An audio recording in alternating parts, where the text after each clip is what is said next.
Hello everyone, आप सभी का एम्बिशन लॉ इंस्टीट्यूट में बहुत बहुत स्वागत है।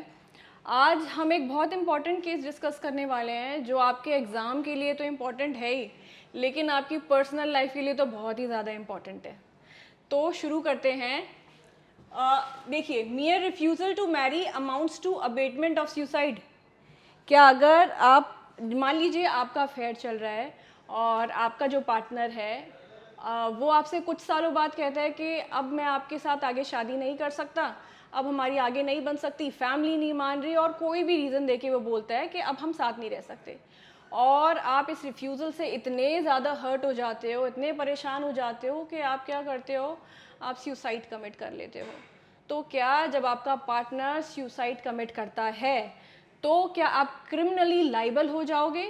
क्या आपके अगेंस्ट अब एफआईआर होगी और केस होगा? यही सब आज हम इस केस पे डिस्कस करेंगे जो सुप्रीम कोर्ट ने अभी हाल ही में पास किया है। तो इस केस को बड़ा ध्यान से सुनिएगा क्योंकि आपकी पर्सनल लाइफ भी इससे इम्पैक्ट होगी। इस केस का टाइटल है Yadvendra Singh versus state of Punjab.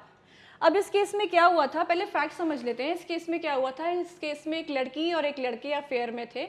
दोनों गवर्नमेंट एडवोकेट्स थे।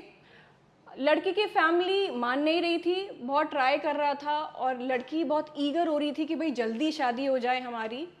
तो कुछ टाइम बाद लड़का बोलता है कि फैमिली नहीं मान रही है, अब आगे नहीं हो पाएगा। इसी गम में लड़की क्या करती है, पॉइजन कंज्यूम कर लेती है और सुसाइड कमिट कर लेती है। अब जब वो सुसाइड कमिट करती है तो उस लड़के के अगेंस्ट एफआईआर हो जाती है कि भाई इसकी वजह से सुसाइड हुआ है, इसकी वजह से उसने ये एक्सट्रीम स्टेप उठाया है। तो अब इसी केस पे हम आगे बात करते हैं।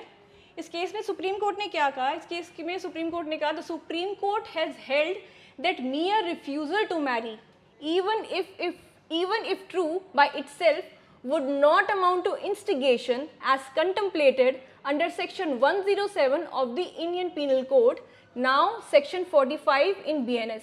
देखो, जब भी आप आईपीसी के सेक्शन पढ़ रहे हो ना तो साथ साथ में बीएनएस भी पढ़ते रहो, क्योंकि इससे क्या है आपको सेक्शंस याद हो जाएंगे। तो सेक्शन 107 अबेटमेंट को डिफाइन करता है। अब ये कहाँ आ गया, ये आ गया सेक्शन 45 में आपके। While quashing an FIR registered against a man accused of abating the suicide of a woman who allegedly took her life after he backed out of their proposed marriage। जब लड़के ने शादी करने से मना कर दिया तो वो बहुत ज़्यादा परेशान हो गई, हर्ट हो गई और जहर खा के उसने आत्महत्या कर ली। A bench of Justice J.B. Pardiwal and Justice K.V. Vishwanathan was hearing an appeal filed by Yadvinder Singh challenging the Punjab and Haryana High Court's refusal to quash an FIR registered against him under section 306 of the Indian Penal Code। section 306 क्या है?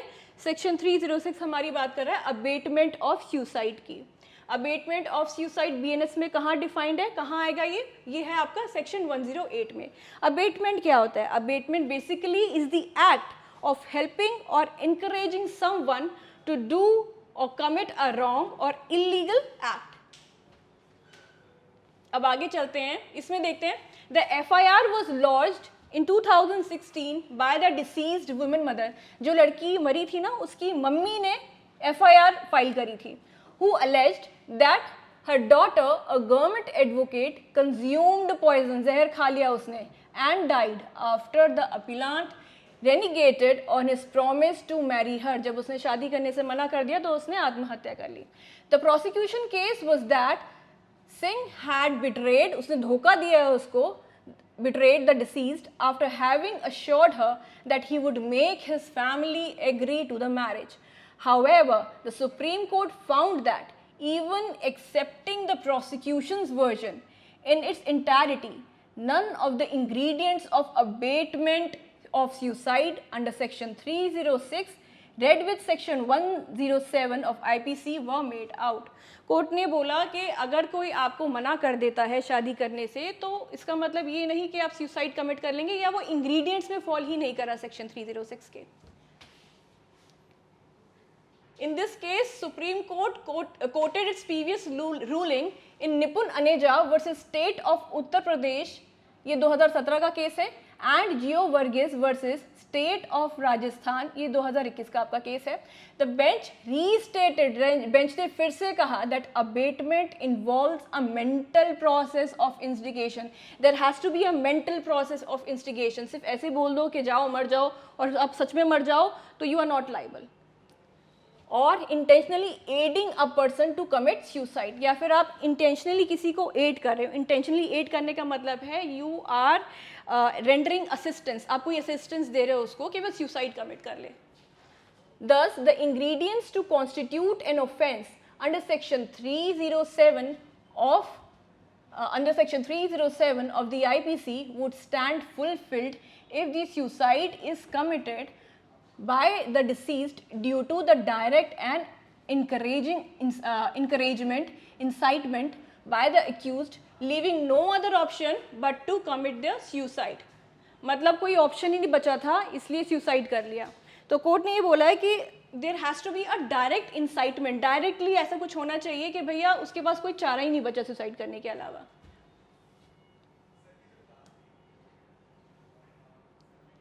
The act of instigation as alleged must be with the intention. देखो abetment में ना intention बहुत ज़रूरी है, intention होना चाहिए। There has to be intention, कि भी उसका इंटेंशन था कि वो सुसाइड कमिट करे। To push the deceased into such a situation that she is left with no other option but to commit suicide. Without a positive act of incitement or active aid, the offence cannot be sustained. There has to be a positive act or active aid, then only the offence can be committed under this particular section. The court underscored that mere refusal to marry, even if true by itself, would not amount to instigation as explained under section 107 of IPC. The bench observed that while the deceased may have felt hurt or disappointed by the appellant's conduct, the evidence did not show any direct or active instigation. There has to be a direct instigation, leading her to take the extreme step. The appellant's refusal to marry, even if it caused emotional distress, cannot be equated with an intention to drive the woman to commit suicide. भाई अगर कितने भी परेशान हो उसका मतलब ये तो नहीं कि आप suicide commit कर लोगे। The court observed that it is very sad to note that a young girl took the extreme step of ending her life. It is possible that she might have felt hurt. One sensitive moment took away the life of a young girl. However, as judges, we are obliged to decide the matter on the basis of the evidence on record, the court observed, holding that putting the accused to trial would be nothing short of a travesty of justice. इस case में finally supreme court ने लड़के की appeal allow कर दी, उसके against जो भी FIR थी उसको क्वैश कर दिया और उसको बरी कर दिया। देखिए लाइफ में ना सभी के प्रॉब्लम आती है, इसका मतलब ये नहीं बिल्कुल भी कि हम सुसाइड कमिट कर लें या कोई भी एक्सट्रीम स्टेप ले लें। लाइफ का मतलब है भी इंजॉय करो, आए हो अपना काम करो और नॉर्मली अपनी लाइफ लीड करो। यार लाइफ में बहुत सारे ऑप्शंस आएंगे बट एक्सट्रीम स्टेप नहीं उठाओ, मूव ऑन करो, पढ़ो लिखो, कुछ बनो, इन चीज़ों में कुछ नहीं रखा। आई होप आपको ये लेक्चर समझ में आया होगा। अगर आपको कोई भी क्वेरी है तो आप कमेंट बॉक्स में पूछ सकते हो, और अगर आपको इस केस का PDF चाहिए तो वो मैं आपको लिंक में प्रोवाइड कर दूँगी। Thank you so much for watching.